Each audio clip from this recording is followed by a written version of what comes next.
नदी रेत के सगरो लौके, नदी रेत के सगरे लौके, सपना कहाँ उगाई हम।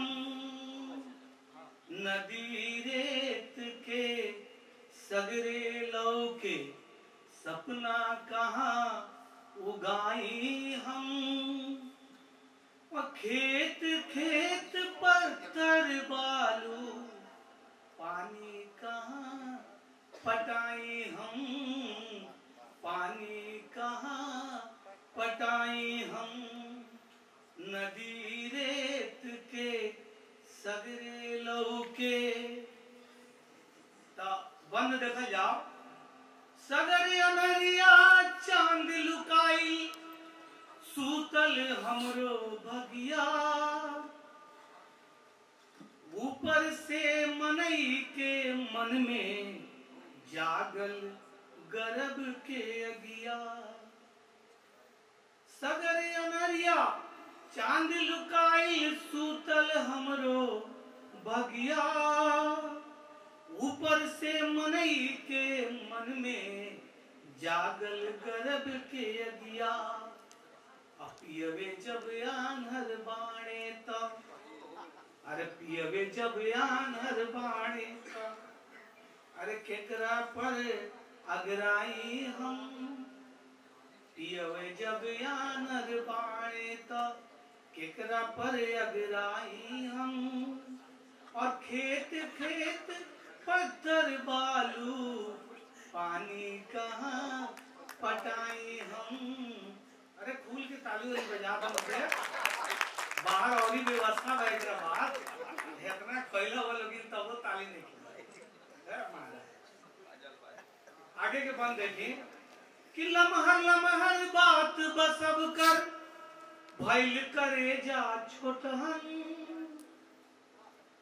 साच कहीं ता सबका अकिल, परबा लागल गरहन।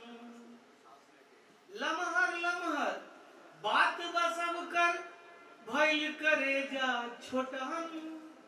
बात बहुत बड़ा बड़ा बा, अबिल होम्योपैथिक गोली खानी बा। तो लमहर लमहर बात बसब कर, भइल करे जा छोटहन। साच कहीं ता सबका अकिल, परबा लागल गरहन।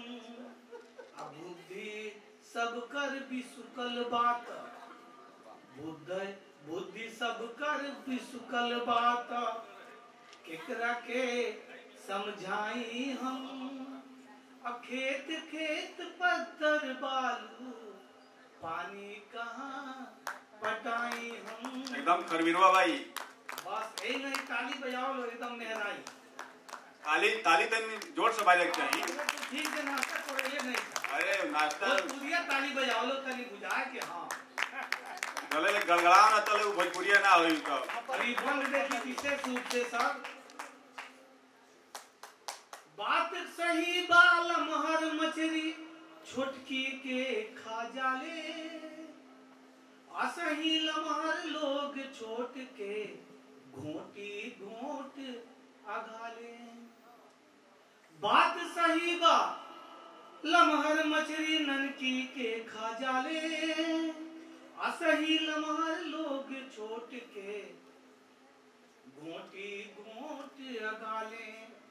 तई सच की बतिया अकेले, आखिर कितना लौकाई हम। और खेत खेत पत्थर बालू, पानी कहाँ पटाई हम। वाह वाह। पानी कहाँ पटाई हम। यही नहीं, पीछे से तनी धूम देता। और अंतिम बंद बा। तो कहियो हमरा अंगना आइहा, हे पूनम के चनवा। आ दुइयो पल हर चित कर जइहा, हमरो झरकल मनवा। वाह वाह, क्या बात।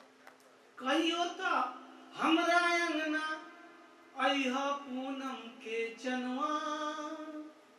आ दुइयो पल हर चित कर जइहा, हमरो झरकल मनवा।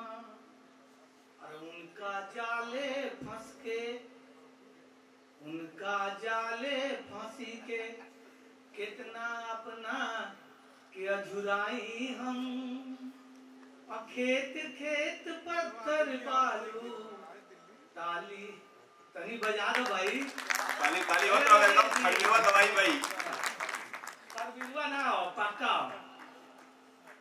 नदी रेत के सगरो लौके सपना कहाँ उगाई हम।